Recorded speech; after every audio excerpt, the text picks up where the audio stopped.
Mesdames et messieurs, bonjour et bienvenue dans ce journal. Au sommaire, mort par noyade de 9 enfants, dont un garçon et 8 filles hier à Birni-Lafia, dans la commune de Karimama. Le drame est survenu après le chavirement d'une barque qui contenait 12 personnes. Wilfried Léandre Rongbedi a fait le tour de l'actualité socio-politique ce week-end. C'était au cours d'une émission spéciale sur Eden TV et Diaspora FM. Dans cette édition, vous suivrez les explications du porte-parole du gouvernement sur la hausse de prix du pain et la nomination d'un expert rwandais à la tête de l'ANIP. Et puis, hors de nos frontières, élections au Nigeria, la commission électorale a repris son décompte ce lundi.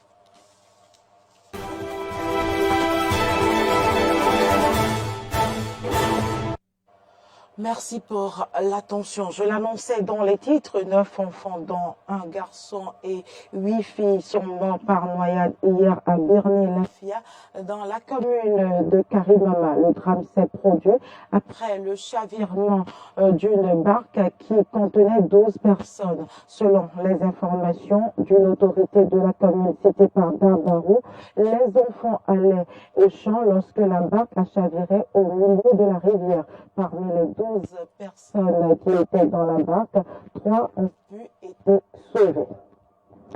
Il était hier face au directeur général du groupe de presse ITV International et au rédacteur en chef de la télévision nationale pour répondre aux nombreuses préoccupations des Béninois. Wilfried Léandre Rongbedi, porte-parole du gouvernement, au cours de cette émission spéciale, a abordé la question de la hausse du prix des produits de première nécessité, notamment le pain. On l'écoute.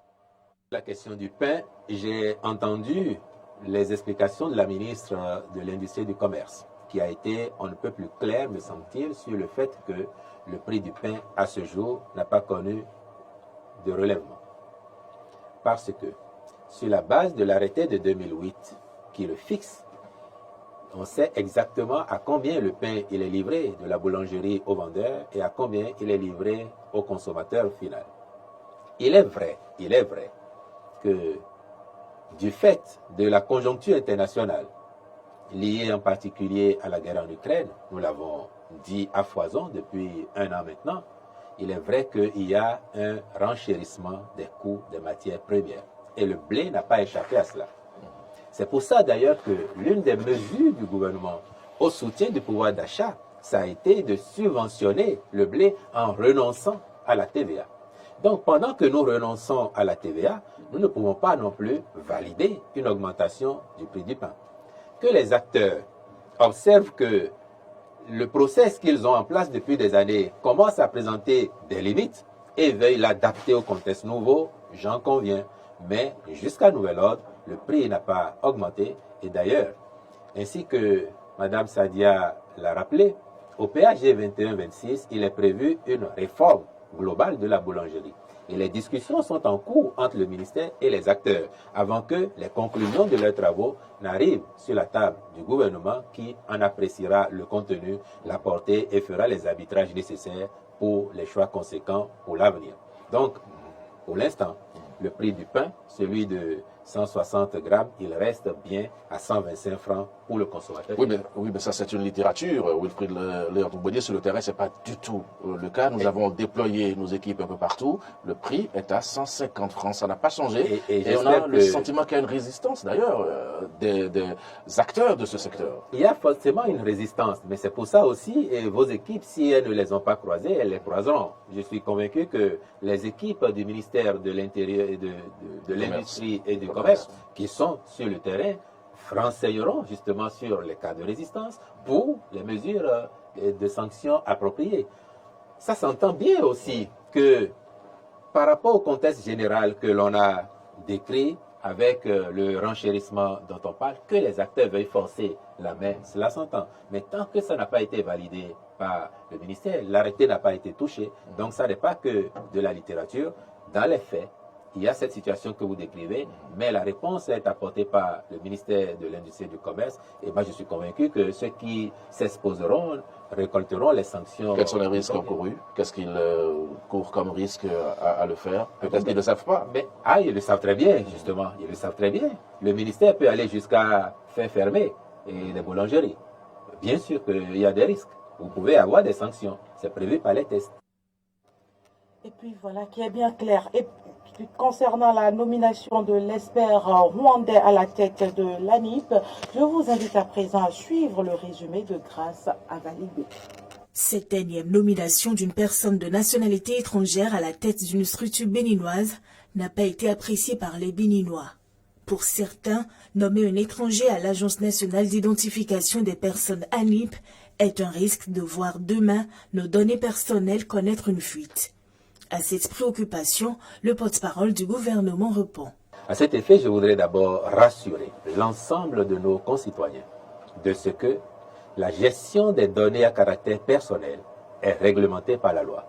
Et c'est pour ça que dans notre pays, nous avons une autorité dédiée à cette question-là, pour s'assurer que cette gestion est faite conformément aux lois, pour s'assurer qu'il n'y a pas d'abus, qu'il n'y a pas de trafic de ces données-là. De ce point de vue, si vous n'avez pas d'inquiétude, en pensant par exemple que le DG sortant serait parti ou partirait avec les données personnelles des millions de Béninois, je peux vous rassurer qu'il n'y a pas plus d'inquiétude non plus à avoir quant au nouveau venu, parce que le précédent ne l'a pas fait, celui-ci ne pourra pas le faire non plus. Personne ne partirait demain avec nos données à caractère personnel. Sur la question de savoir si aucun Béninois n'avait le profil requis pour ce poste, le porte-parole du gouvernement affirme.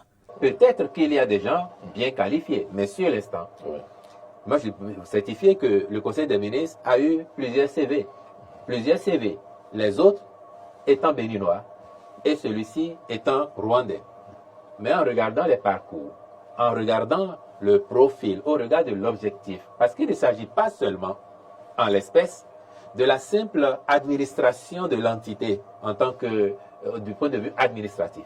Il y a aussi les aspects techniques, technologiques, et en cela, celui qui a été nommé avait une longueur d'avance sur les autres parce qu'il a une expérience avérée en la matière. Il a géré notamment cette problématique déjà dans son propre pays, ce qui n'était pas sérieusement le cas de nos compatriotes dont les dossiers ont pu être regardés par le Conseil des ministres.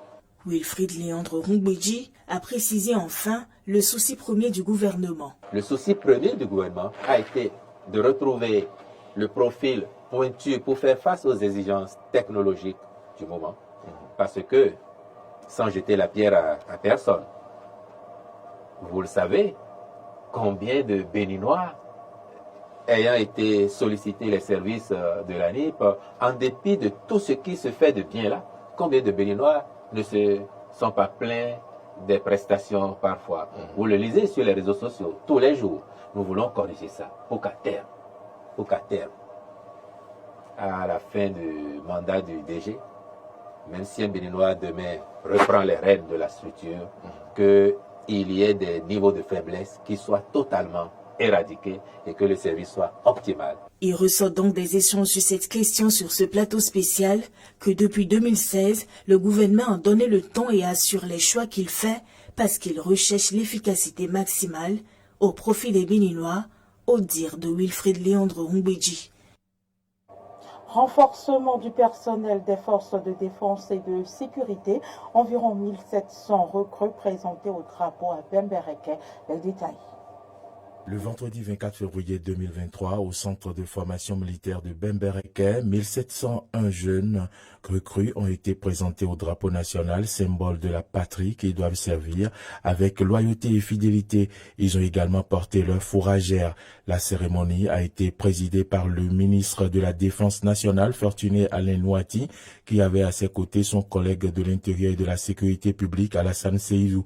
Aux premières lignes également, tout le haut commandement militaire dirigé par le général de brigade Fructueux Gbagidi, chef d'état-major général des forces armées béninoises. Ce drapeau est la bannière sous laquelle vous devez désormais servir jusqu'au sacrifice suprême. Il exige de vous en permanence Ces recrues, arrivées en fin de formation au centre de formation militaire de Bembereke, sont constituées de jeunes gens et de jeunes filles, soit 1300 recrues élèves, agents de police, 301 recrues militaires et 100 recrues élèves, gardes forestiers. Actualité en dehors du Bénin, les dépouillements se sont achevés dimanche soir en ce qui concerne les élections au Nigeria. Les résultats devront être collectés dans les bureaux localement et transmis à la commission électorale à Abuja. On fait le point.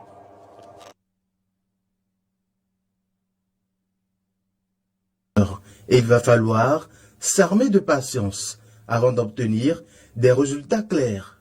Les résultats d'un seul État sur les 36 que compte le Nigeria ont été dévoilés avant la suspension de la collecte qui reprendra ce jour. En termes de masse électorale, cela représente à peine plus d'1% des électeurs inscrits. Selon la commission électorale, dans ce territoire Yoruba, le candidat du parti au pouvoir, l'APC Bola Tinubu, lui-même Yoruba, arrive en tête, devant l'opposant Atiku Abubakar du PDP et Peter Obi du Labour Parti, le Parti travailliste. En quatrième position, Rabiu Kwankwaso du NNPP. L'opposant Atiku Abubakar, dont c'est la 6e participation à une élection présidentielle, a appelé la commission électorale à publier les résultats au plus vite, estimant que les gouverneurs essayèrent de promettre le processus au niveau local. Quant au parti travailliste de Peter Obi, il a accusé l'INEC de refuser de faire remonter les résultats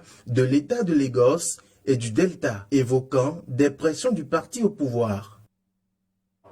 En Tunisie, les subsahariens sur le qui-vive après les propos de Kais Saïed. Arthur Rendo pour les précisions.